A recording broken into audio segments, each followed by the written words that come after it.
The Warden can kill you really easily, even in protection 4 netherite armor. Since the Warden is so deadly, I'm gonna teach you 50 tricks to loot the ancient city without alerting the Warden, and if you do alert the Warden, how to escape it, trap it, and even kill it.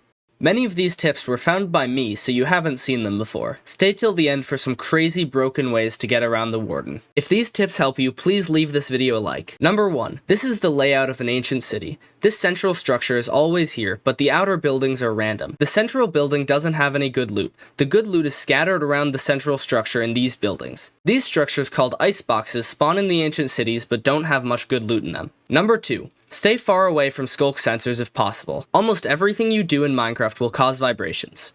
If a skulk sensor is within a 9-block radius of a vibration, the vibration will go to the skulk sensor, and if that vibration was caused by a player, the sensor will send the vibration to the nearest skulk shrieker that's within a 9-block radius of the sensor. Number 3. When you have to go near sensors, shift. Shifting prevents vibrations from a few things. Walking around and jumping while shifting will not set off sensors. You can even sprint while shifting and it won't set off sensors. Number 4. Bring a bunch of night vision potions to the ancient cities. Placing down torches will cause vibrations, and if you get the darkness effect while down here, it's almost pitch black. This makes night vision potions essential. Number 5. Go to accessibility settings and turn darkness pulsing to off. This makes it much easier to see. Number 6. Shifting prevents vibrations when drinking potions, but it does not prevent vibrations when eating. Shifting also prevents vibrations from fall damage. Number 7. Bring a shulker box full of wool to the ancient city. Wool blocks and carpets stop vibrations from going through them, so they're very helpful. Also, placing and breaking wool doesn't cause vibrations, so you want to build around using wool. Number 8. Build 2 wide pathways above buildings out of wool so you can run away from the Warden on them. We build the paths too wide because if you stand on the edge of a wool block and move, it will still make vibrations and activate skulk sensors. Also, add a beam 2 blocks above the walkway so that if the Warden tries to follow you on the path, it can't because it's too tall. Number 9. Surround skulk sensors and shriekers with wool to deactivate or break them. Number 10. When making noise in an ancient city, check above you to see if there are any sensors or shriekers that will pick up the sound.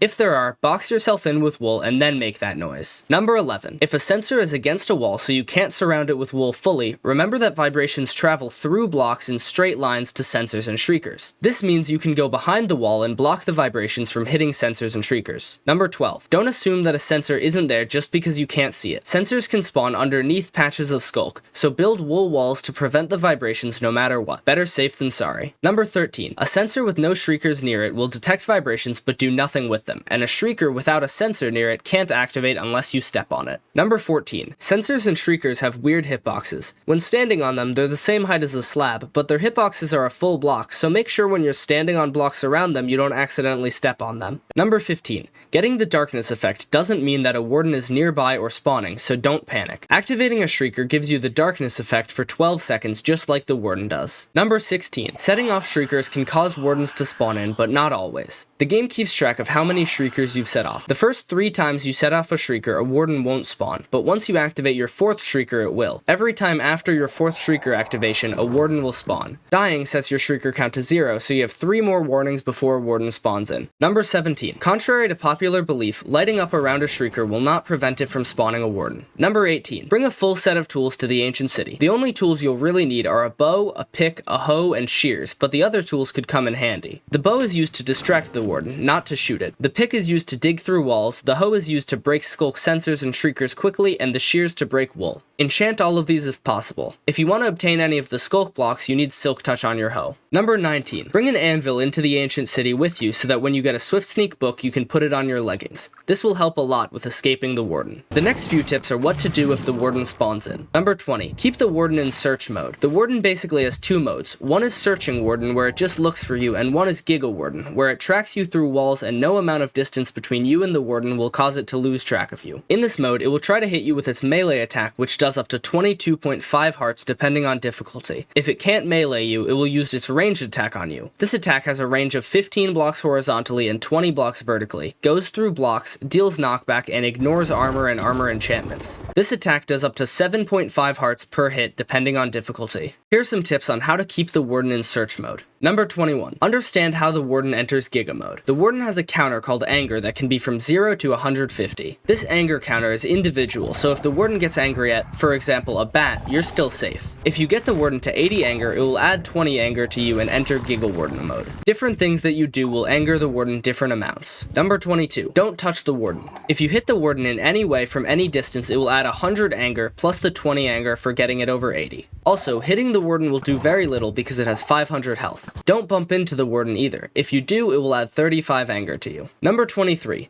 Don't make noise. The Warden has a skulk sensor on its head, so if you make a vibration within a 16 block radius of it, it will hear you and add 35 Anger to you. Number 24. Don't run. Running will make noise and anger the Warden. Shift walk or shift sprint away without touching any skulk sensors, or if you have a wool path nearby, you can run on it. Number 25. Stay far away from the Warden. Even if you aren't making sound, the Warden can find you, because when it isn't hearing anything, it will sniff, and if you are within a 6 block horizontal radius or 20 block vertical radius, it will add 35 Anger to you. If multiple mobs or players are in the Warden's sniffing range, it will add the Anger to the mob that is closest to it. Number 26. Distract the Warden with projectiles. The Warden will go wherever the projectile lands, which gives you time to escape. Number 27. Shift while throwing projectiles. If you aren't shifting, throwing the projectile causes a vibration, and if the Warden hears it, it will add 35 Anger to you. Number 28. Wait at least 5 seconds between projectile throws. The Warden will add 10 Anger to you when you throw a projectile, but if the Warden detects a second projectile within 5 seconds of the first, the Warden will add 35 Anger to you. Number 29. Throw projectiles from far away if possible. Projectiles thrown from over 30 blocks away from the Warden will distract it, but the Warden won't add Anger to you. Number 30. Avoid angering the Warden for 60 seconds. If the Warden doesn't hear or smell you for 60 seconds, it will despawn. Number 31. When the Warden spawns in, you can easily pillar up using wool to get away from the Warden. Number 32. Don't try to dig down. This will make noise and anger the Warden. Also, the ancient cities are so low that you'll hit bedrock and still be in the range of the Warden's ranged attack. The next few tips are what to do if you get the Warden into Giga mode. Number 33. Avoid the Warden for around 70 seconds until it returns to search mode. This works because the Warden loses 1 Anger per second, so once it drops below 80 Anger, it will go back into search mode. Here's some ways to avoid the Warden for 70 seconds. Number 34. Use a wool path that you set up to run away from the Warden. The reason I don't recommend you sprint away is because sprinting makes vibrations which will anger the Warden and keep it in Giga mode for longer. You could also set off shriekers and cause more Wardens to spawn.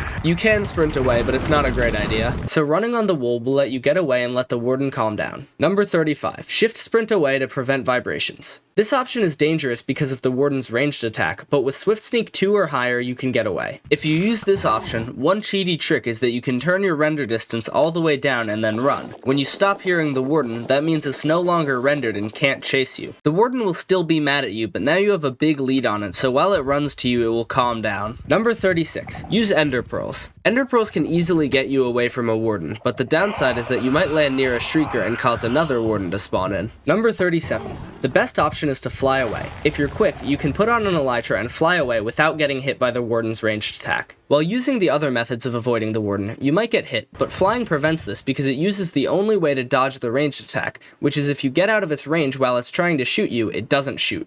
Otherwise, it'll hit you 100% of the time. The next tips are so broken that I wouldn't be surprised if Mojang fixed them. Finding all these tips myself took a lot of time, so please like this video. Number 38. Building noise machines. These small contraptions make it so that the Warden is constantly hearing the noise of the machine and can't hear you. It also won't smell for you since it's constantly stimulated. These machines are somewhat cheap and are built like this. Place an observer and then place another observer facing into the first one. Then put a trapdoor on both sides and boom, noise machine. Number 39. Build shrieker suppression machines. So here's what you're gonna do. Go to an area with chests that you want to loot. Now jump on a nearby shrieker and then look around to find where the Warden is digging out of the ground from. When you find it, build a box around it using wool. The Warden is now trapped. The wool around this Warden stops it from hearing you, which means it won't get mad at you and start shooting you with its sonic shrieks. Skulk shriekers can't go off within 48 blocks of a Warden, which means no other Wardens will spawn to kill you. The only way this Warden can get mad at you is if it smells you, so stay more than 6 blocks away from the trapped Warden and then it can't smell you. The Warden will dig back into the ground after 60 seconds, but that's plenty of time to loot some chests and destroy some skulk sensors and shriekers.